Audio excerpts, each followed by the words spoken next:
It began quietly. A few ships drifting across the Mediterranean, their sails torn, their masts creaking against the autumn wind. When they reached the Sicilian port of Messina in October 1347, the townsfolk gathered by the docks, expecting spices, silk, and silver. But when they boarded those ships, they didn't find merchants or laughter. They found silence. Bodies, stacked in corners, pale, stiff, and covered in blackened sores. The few sailors still alive trembled in fever, coughing blood, crying out for mercy before collapsing onto the deck. No one understood what they were seeing. Some thought it was a curse. Others believed the sailors had angered God. But whatever it was, it had already begun to spread. Within days, the sickness leapt from ship to shore, from the docks to the markets, from the markets to the homes. The city tried to shut its gates, but the rats slipped through. The fleas clung to sacks of grain, and the invisible killer crept quietly into every corner. By the time the priest began to pray, it was already too late. The bells of Messina rang day and night, not for celebration, but for funerals. And from that single port, death began its journey across Europe. What people didn't know, couldn't possibly know, was that the real killer was too small to see. A single bite from a flea, that's all it took. The tiny parasite, feeding on the blood of rats, carried a deadly passenger, a bacterium called Yersinia pestis. Once inside the human body, it multiplied fast, slipping through the bloodstream, spreading fever, swelling, and death. The plague didn't begin in Europe. It started thousands of miles away, in the grasslands of Central Asia. There, it traveled silently along trade routes, hidden inside caravans, aboard ships, inside the very grain that fed entire cities. When Mongol armies laid siege to the port city of Kaffa, their soldiers began dying of the same mysterious sickness. Legend says they catapulted infected corpses over the city walls, turning the siege into an early form of biological warfare. Soon after, fleeing Genoese merchants set sail for home, their ships heavy with cargo and death. From Kaffa to Constantinople, from Constantinople to Venice, from Venice to Marseille, from Marseille to London. In less than 2 years, the Black Death had found its way into every corner of Europe, riding on the backs of rats, hidden in the shadows of human trade, and spreading through the veins of a civilization unprepared for what was coming. Europe was not ready. No one was. When the Black Death arrived, people searched desperately for answers, and found none. Science, medicine, faith, all seemed powerless. Doctors, still clinging to ancient Greek theories of bad air and imbalanced humors, believed the plague came from the heavens, a poison carried by the wind. Cities tried everything. They burned incense in the streets. They lit great bonfires to purify the air. People carried flowers and herbs in their pockets to mask the stench of death. And yet, nothing worked. The disease moved like fire through dry grass. One town after another, Florence, Paris, London, all fell silent. The bells of mourning never stopped ringing. Fear became its own contagion. Neighbors locked their doors. Families abandoned their sick. Priests refused to enter homes, terrified they too would die. Some fled to the countryside, believing open air could save them. Others locked themselves indoors, sealing windows and praying for the storm to pass. And still, the plague found them. As bodies piled up faster than they could be buried, the streets filled with carts of the dead. pulled by men who had long since lost the strength to weep.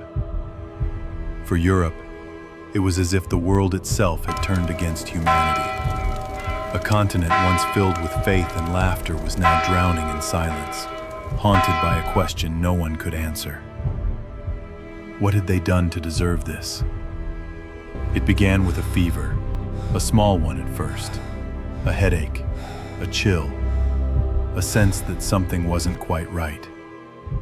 Then came the pain, deep, gnawing, unbearable. Strange swellings appeared beneath the skin, in the armpits, the groin, the neck. They grew larger by the hour, hard as stones and hot to the touch. People called them buboes. When they burst, they oozed dark blood and pus, and with them came the stench of decay. Soon after, black spots began to bloom across the skin, marks of internal bleeding, as if the body itself was rotting from within. Fingers turned purple, lips blackened. The eyes sank deep into hollow faces. Some died in 3 days, others in 1. A few survived long enough to watch everyone they loved disappear. And yet, the plague did not always look the same. In some, it attacked the lungs, the pneumonic form. They coughed up blood, choking on their own breath, and anyone standing too close would soon follow them into death. In others, it poisoned the blood itself, septicemic plague. Death came in hours, the body darkening before the heart stopped beating. No one understood what was happening. Priests called it divine punishment. Physicians blamed the stars. Some believed the Earth's very core had released a poisonous vapor. But the truth was simpler and far more terrifying. The plague didn't choose its victims. It cared nothing for wealth, faith, or power. It took kings and peasants alike. And in those dark, fevered nights, every cough, every cry, every creak of the door could be the sound of death drawing closer. When the dying outnumbered the living, something inside Europe broke. Funerals lost their meaning.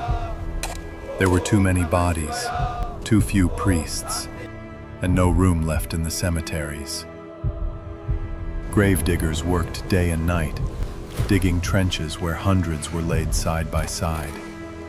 Peasants, merchants, nobles, children, all equal now in death. In the streets, men and women began to lose their reason. Some drank, laughed, and danced through the night, believing if death was inevitable, they would meet it with a smile. Others turned to prayer and pain, joining the flagellants.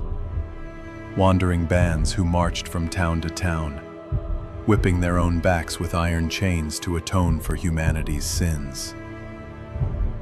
They sang hymns through bloodied lips, convinced that if they suffered enough, God would show mercy. But mercy never came, and as the flagellants passed, another sound followed. The slow rumble of carts, wheels creaking beneath the weight of corpses. "Bring out your dead," the collectors cried, their voices hollow, echoing down streets that smelled of ash and decay. Painters and poets began to capture what words could not describe.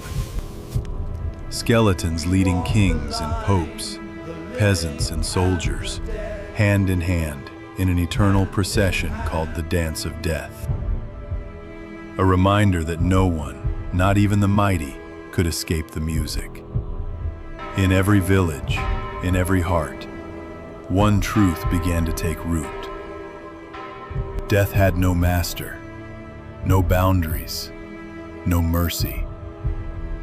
And as the bells tolled endlessly over the empty cities of Europe, it felt as though the world itself had joined the dance, a continent moving to the rhythm of despair. By the year 1351, the storm had passed. But Europe was no longer the same. Entire villages lay silent, houses empty, fields overgrown, church bells rusting in the wind. In some regions, 1 out of every 2 people was gone. No army, no war, no famine in history had ever killed so many so quickly.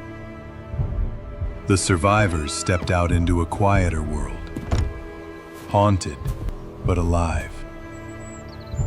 With so few workers left, everything changed. Farmers could demand better wages. Serfs, once bound to the land, began to walk away, free for the first time in centuries. The rigid hierarchy of the old feudal world began to crack. Kings and lords discovered that power meant nothing if there were no people left to serve them. For the first time, voices that had long been silent began to rise. Artisans, traders, thinkers. They began to imagine a different kind of world. One built not only on obedience, but on knowledge. The church, once the unquestioned pillar of society, struggled to explain why God had allowed such horror. And as faith in miracles faded, curiosity took its place. People started to look inward, to study medicine, astronomy, the human body itself. From the ashes of despair, a spark flickered. The birth of humanism, the belief that understanding the world could also save it.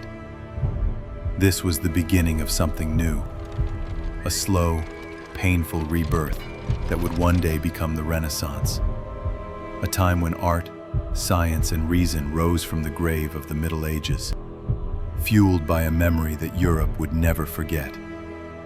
The Black Death had destroyed half a continent, but it also forced the other half to begin again. Centuries later, the world has changed, but the shadow of the Black Death still lingers. Now we know what they could not. The plague was not a curse, not a punishment, not the work of angry gods. It was a living organism, a microscopic killer named Yersinia pestis, a bacterium carried by fleas, traveling on the backs of rats, and later passed from one breath to another. With modern science, we learned to fight it. A few doses of antibiotics can now cure what once wiped out half of Europe. Hospitals, sanitation, and medicine, all born from lessons the plague forced humanity to learn. But even with all our knowledge, the story isn't over. Because Yersinia pestis still exists, sleeping in the bodies of wild rodents in Asia, Africa, and the American West. Every year it awakens somewhere in the world. A handful of cases, a quiet reminder. And when pandemics return, as they always do, we see the same patterns emerge. Fear, denial, anger, and blame. We isolate. We point fingers. We forget the lesson that cost millions of lives to learn. That the deadliest force on earth is not the disease itself, but our refusal to face truth, to listen to science, to care for one another when fear takes hold. The people of the 14th century had no defense, no knowledge, no chance. But we do.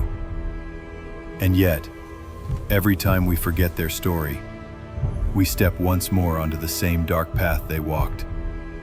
A path paved with ignorance, pride, and silence. The Black Death was more than a plague. It was a mirror, showing humanity its greatest weakness and its greatest hope. In the mid-14th century, the world ended, not in flames, but in silence. No one heard the collapse as it happened. It came softly, the closing of doors, the toll of distant bells, the stillness of empty streets. And yet, when the smoke cleared and the graves filled, humanity was still here. Bruised, broken, but breathing. The survivors carried more than memories. They carried a new understanding of life itself. They had seen how fragile it was, how quickly everything could vanish. And in that realization, they began to live differently. They built new cities on old ruins. They painted, they studied, they questioned. They reached for meaning beyond fear. Because when death had taken everything, curiosity became the only light left. The Black Death ended an age, but from its ashes rose a new one. The Renaissance was not born from triumph. It was born from loss. And that is the true legacy of the plague. That even in our darkest hour, when the world seems beyond saving, humanity finds a way to begin again.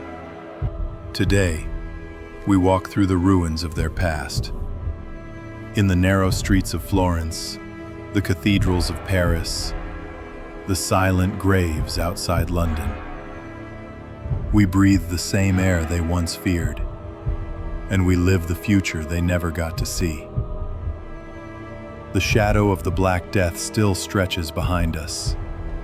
A whisper, a warning, and a testament. Because history never dies. It only waits for us to remember. The Black Death took half of Europe, but it also gave birth to a new world.